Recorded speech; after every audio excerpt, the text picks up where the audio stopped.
Southwestern family of companies welcomes you to the Action Catalyst. Each week, our diversely and amazingly accomplished guests share their insights and inspirations to help us ignite our own. So let's invest attention together to breathe, to reflect and refocus, and decisively defeat that voice we call Mr. Mediocrity. Then let's enjoy moving forward to make a positive difference in our world. Privileged to be your host, this is Dan Moore. We look forward to sharing this interview with Dustin Hillis. As Chief Executive Officer, Dustin is leading the vision and strategy to make Southwestern family of companies the largest and most impactful privately owned company worldwide by 2048. He's also co-founder of Southwestern Consulting, head of Southwestern Coaching, and holds the all-time sales record for Southwestern Advantage. Enjoy this episode. Welcome to the Action Catalyst. This is Dan Moore, and today we have a very special guest. I have the chance to interview the gentleman who is my boss. He is the CEO of Southwestern Family of Companies, Mr. Dustin Hillis, and I'm delighted about this. I've continued to learn from him and delighted that he can share some of the learnings that he's had during his tenure thus far as head of our family of companies. So Dustin, welcome to the Action Catalyst. Thanks, Dan. It's so great to be here. Well, that's great. Now, for our listeners who are not as familiar with Southwestern Family of Companies, which I know will change over time, but there's some that aren't as familiar with it right now. Can you just tell us about the company and what we're all about? Yeah. So Southwestern Family of Companies was founded in 1855. We're actually the oldest direct sales company in the country.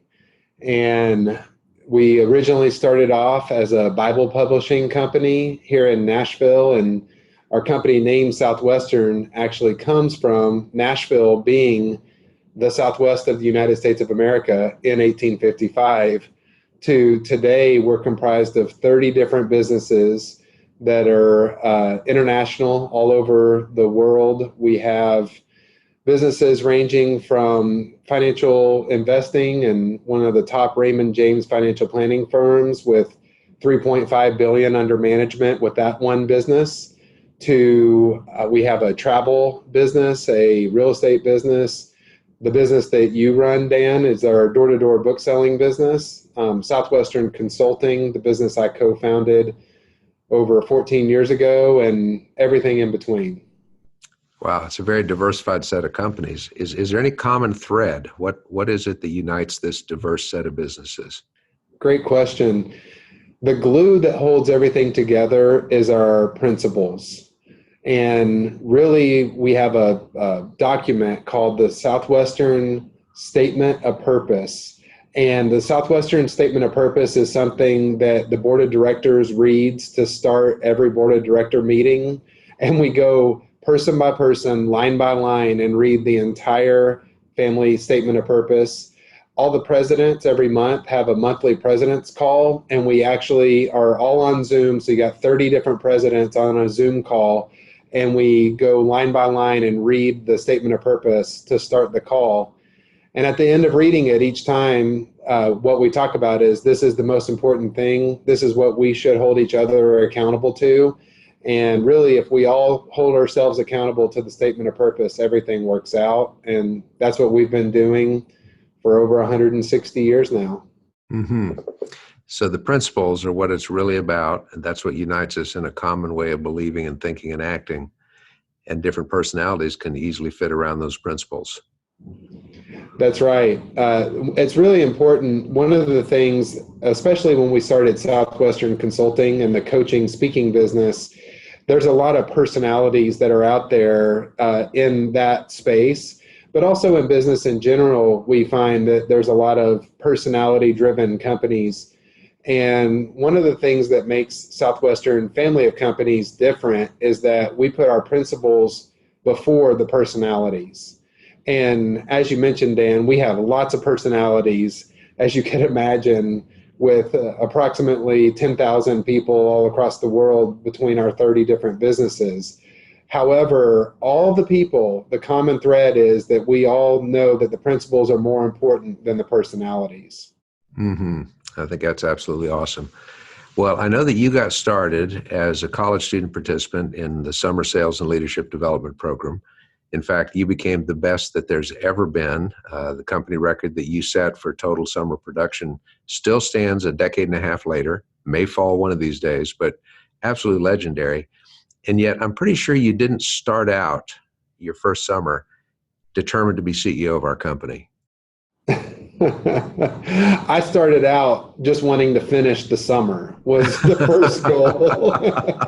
Okay, because it's the most challenging summer work possible. So yeah, so 17 years ago, I remember driving from Dalton, Georgia up to Nashville, Tennessee to go through sales school.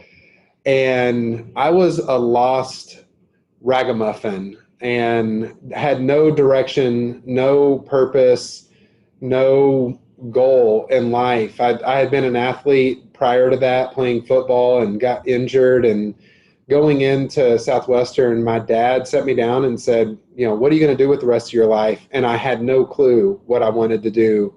And he said, I think you ought to go check out this Southwestern book selling business. And so he set me up, and I remember coming here to Nashville and for the first time in my life going to sales school and actually hearing you, Dan, that changed my life forever, where you went on stage and you talked about Mr. Mediocrity.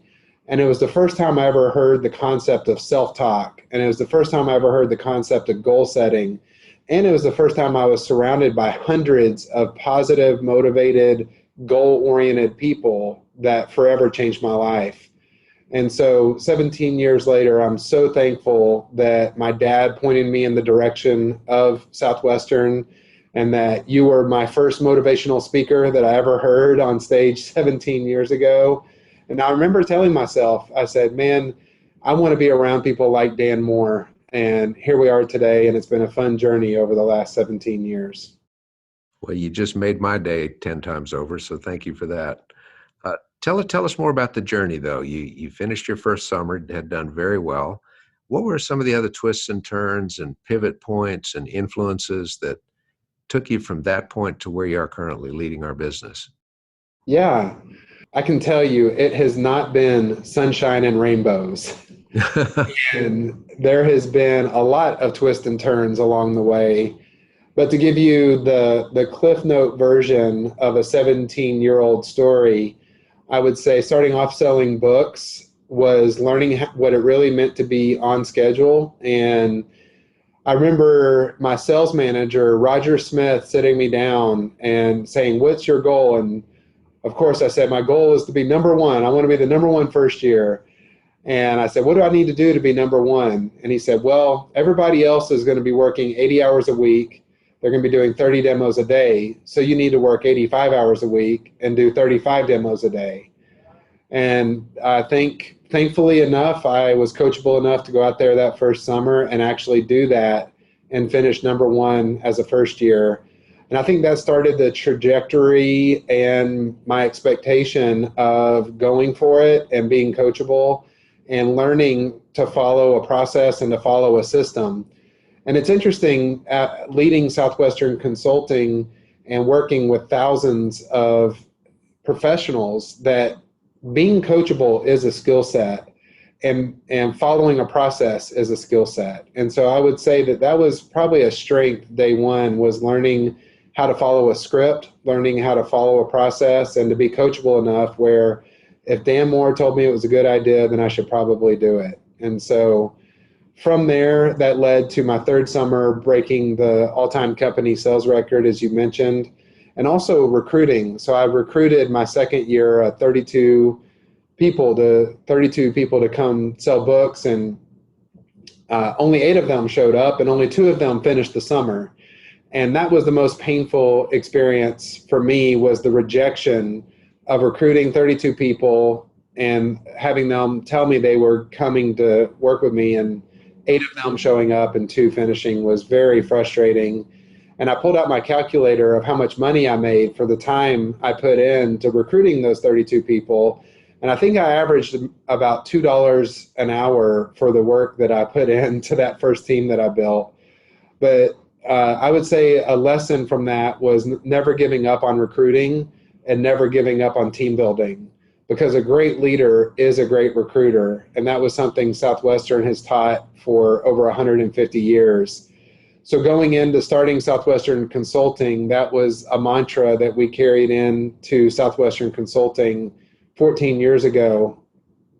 And we started off as a seminar business and really wanted to help spread the word and the good news and the principles of Southwestern to the professional world. So as a seminar business, it was called Success Starts Now, and we were road warriors, and we lived on the road every 4 months, and we would recruit people to pack up their lives and sell tickets to sales managers with teams of 3 or more people. And I got to tell you, that was an interesting lifestyle, to move every 4 months and to live on the road year round. And it wasn't sustainable. It was very frustrating. Out of running 4 events, 2 of them would make money and 2 of them would lose money. And so from a business standpoint and a business leader trying to manage the finances of a 50% success ratio business was very challenging. So a few years into that business model, we realized we needed to pivot the business model and look at something that really was more sustainable, residual in nature.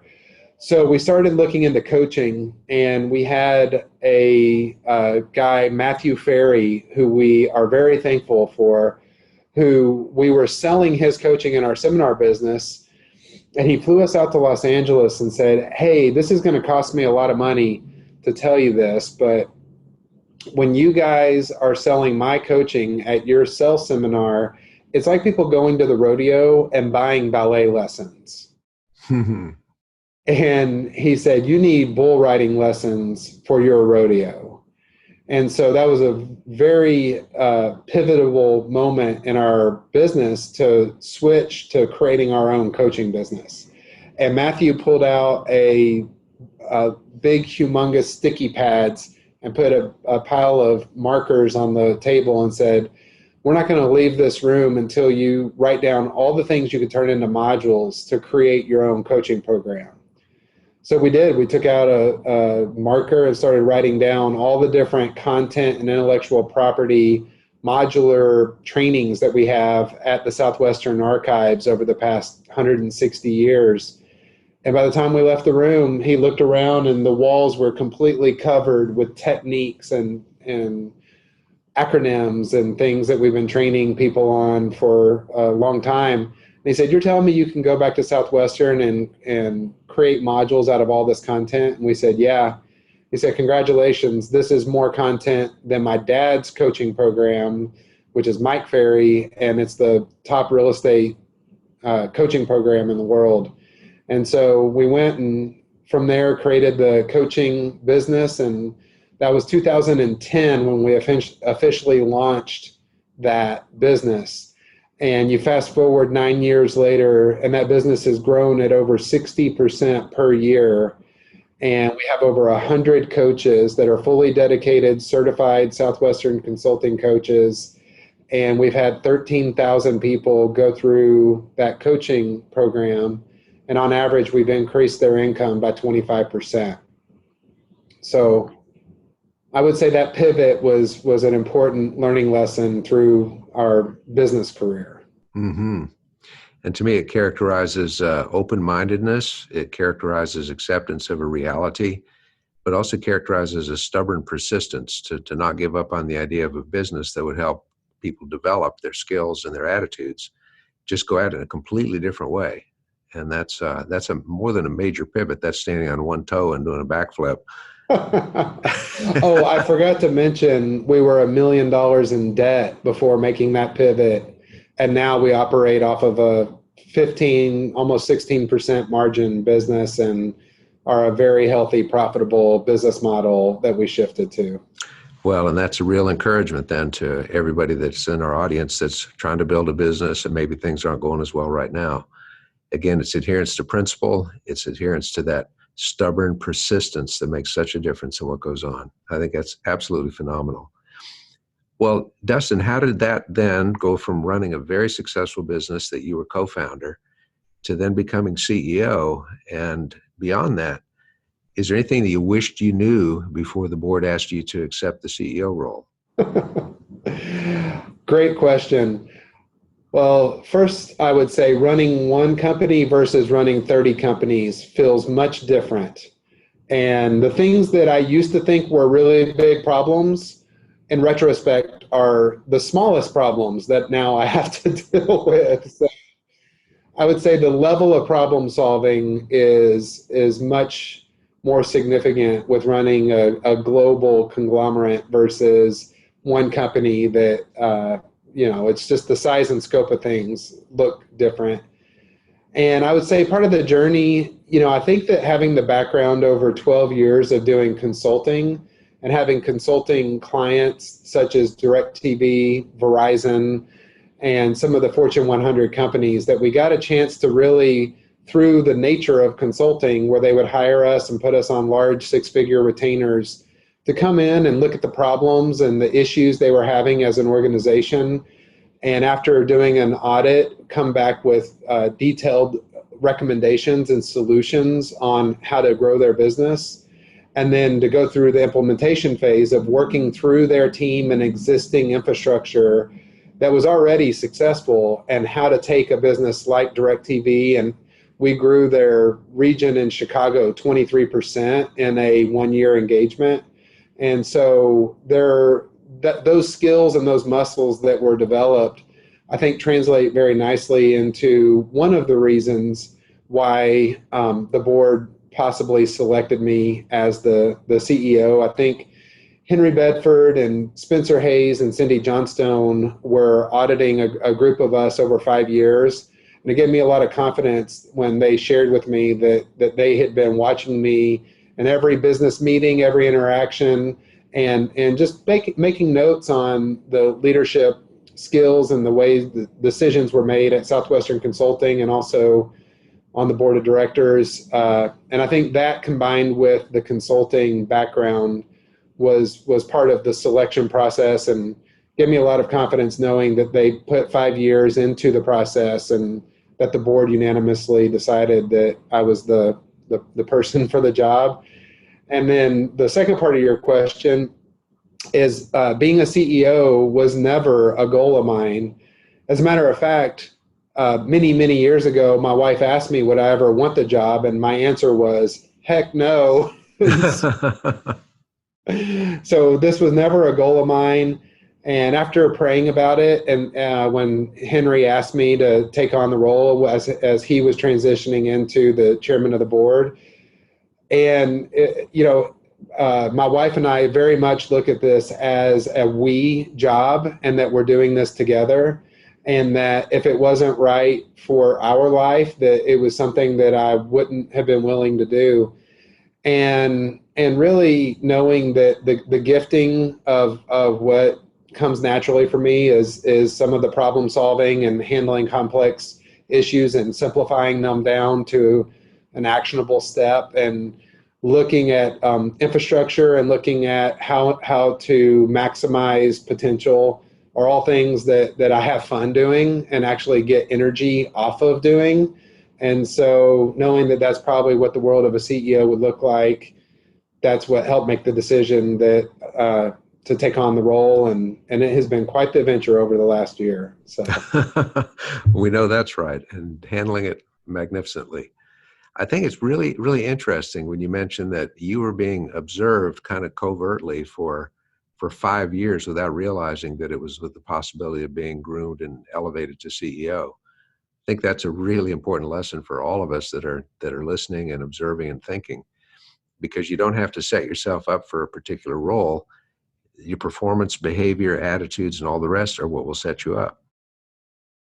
Yeah, it was a great learning lesson through hearing that, where it's like, man, I'm glad I didn't, do crazy things during those 5 years.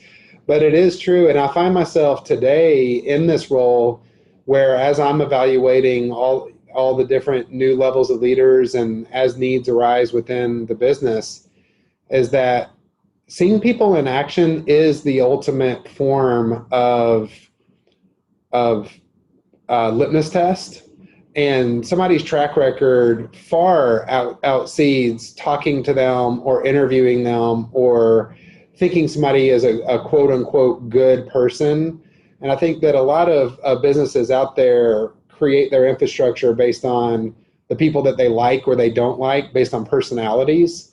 But I have appreciated so much that Southwestern's been operated based on meritocracy, and the people actually doing the work are the ones that are helping lead the way.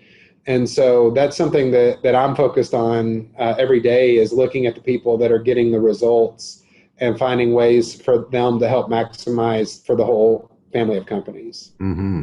I think that's so important, talent spotting and developing and nurturing.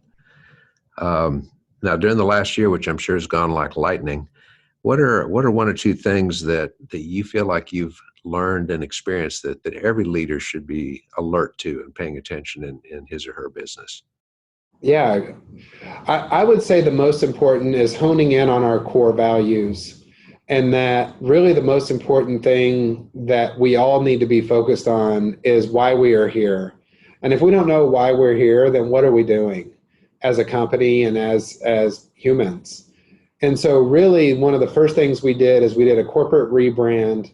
We have a new logo, we have a new website, and we really got our communications and our messaging dialed in, because Southwestern has so much rich history and stories and messaging, but we weren't clearly communicating it to the outside world.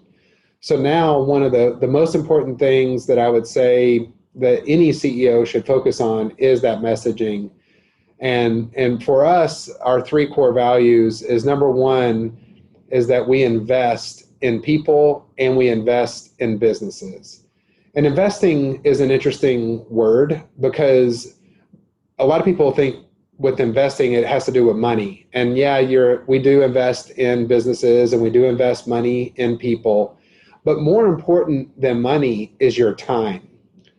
And what we really believe in at Southwestern, and we would argue we're the best in the world at doing, is investing time in people.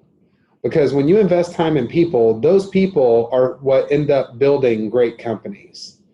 And so being invested in your people, where we have a thing called a personal conference, and we break that down to an acronym called the PC. So we teach all of our business leaders how to do a PC, which is a regular scheduled one-on-one meeting where you're investing in everybody that direct reports to you. And you're investing not only in their business life, but their personal life, because they're so intertwined. And that's why at the Southwestern family of companies, we truly treat each other as a family and we invest in each other. The second core value is inspiration. And we know that in order to be inspiring, you have to be inspired. And so many people think you're either born motivated or you're not. And Southwestern debunks that myth, where you think about it, for 164 years, we've been recruiting, training, and motivating college-aged people to go sell books door to door on straight commission, which is a very tough job. And if anybody knows college-aged people, typically during the summer, they are not doing hardcore, type of sales jobs. They're typically finding the easiest, the path of least resistance for their summer work. So we have methodologies that actually teach people how to be more inspired. And I think if you can dedicate your life to inspiring other people to reach their goals in life, that is a life well lived. That's a company well, serving the world well. And so inspiration and inspiring the world and other people is a core value for us. And then the third and the most important is impact. And I think at the end of the day, God's not going to care how much money is in our bank account, but I do think that we get to look back on our lives.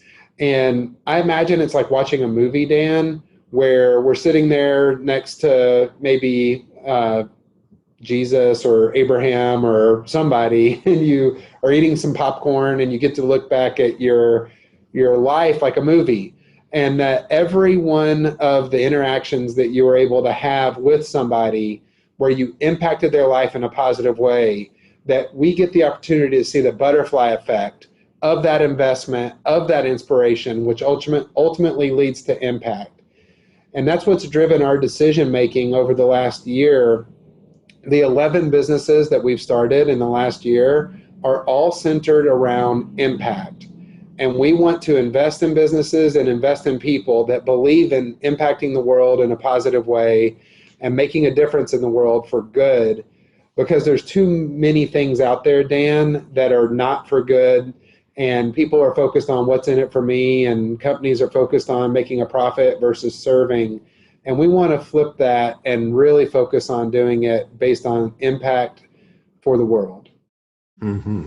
It's profound. So invest, inspire, impact. Thinking ahead, what are some of your goals and aspirations for the family of companies and the plan to get there?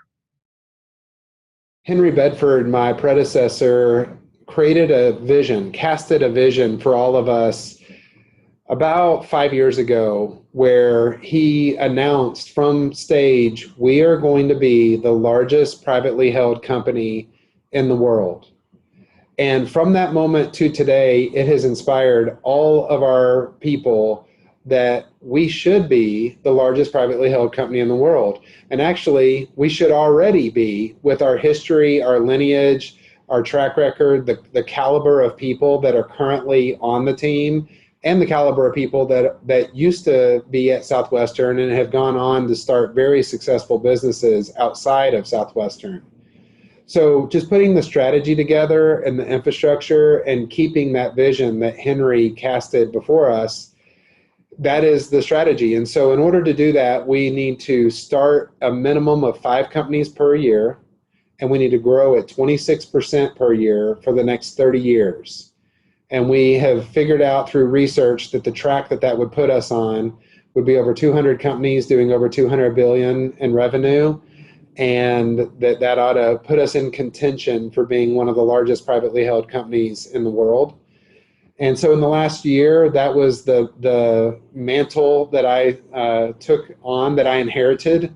And so the good news is that a year later, we actually didn't start 5 companies. We started 11 new companies. So now for the next year, I'm just going to take the next year off and go golf. So just joking. But that is part of the vision and the mission and the goals. And what's been interesting, Dan, is since casting that vision, people have come out of the woodworks that know about Southwestern, know about our infrastructure, that knows that we've had over 200,000 people that have gone through our door-to-door book selling program, and we haven't had to do any prospecting for people that are interested in partnering with us with starting a business or acquiring a business. And so it's been interesting, the amount of people that we get inbound that are interested in partnering with us to build a business together. Mm-hmm. I think that's absolutely awesome. Well, Dustin, this is an incredibly rapid time spent with you because of your energy and your passion, your vision, everything that you live and breathe, which is amazing. Just as a little personal aside for our listeners, you mentioned you broke the all-time company record. Who held the record before you, and what happened to that person? Well, I mentioned her earlier as well. She's still my business partner, my life partner, my wife, Kaya Hillis, and her maiden name was Kaya Grady back when she was the company record breaker, record holder. She was a much better salesperson than I was, Dan, and so I had to work much harder in order to break her record. And I remember coming up through the ranks my first year, 17 years ago, hearing people talk about the legend, Kaya Grady, and her record was 19,000 units. And to give the audience context to that, normally the number one salesperson floats around 10 or 11, 12,000 units, and that they'd be number one out of, back then, around, I would say, 3,000 salespeople. And so if you're number one out of 3,000 salespeople, you sell 10 to 12,000 units, and her record was 19,600 units. And so going after the record was quite a daunting task. Also, not only did she have the record, she broke her own record. So she broke the record, and then she broke her own record. And I think she's the only person in our company's history that is a consecutive record breaker, where she broke the record twice. And then I ended up breaking her record, and then we got married. So, I think it's a fantastic story. Uh, how can our listeners and viewers keep up with Southwestern Family of Companies? What's the best way to get ongoing information? sure. So the first source of information will be our website, www.southwestern.com. And then if you wanted anything from me personally, you could go to www.dustinhillis.com.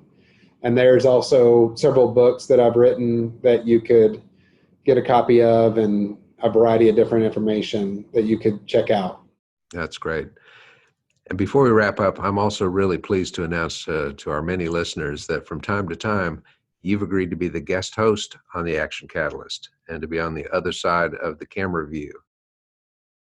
Yes, so that is something I'm honored and thankful that you're willing to do, Dan, and I'm excited to co-host with a variety of different people, and so it's going to be fun working with them and being able to continue learning from words of wisdom of others' experiences on the Action Catalyst, and so thank you for that opportunity. Well, that's great. That will be coming in future weeks and months, which we're most excited about. Well, Dustin, you have at least 30 companies to look after, and you have dedicated so much time to us today. We are tremendously grateful and appreciate your leadership and all that you do. Thank you, Dan. All right, everyone, take care. The Action Catalyst, Dan Moore saying goodbye for now. If you enjoyed this podcast, please make sure to subscribe. To stay updated on everything that the Action Catalyst is up to, make sure to follow us on Facebook and Instagram at Action Catalyst and Twitter at Catalyst_Action. Thanks for listening.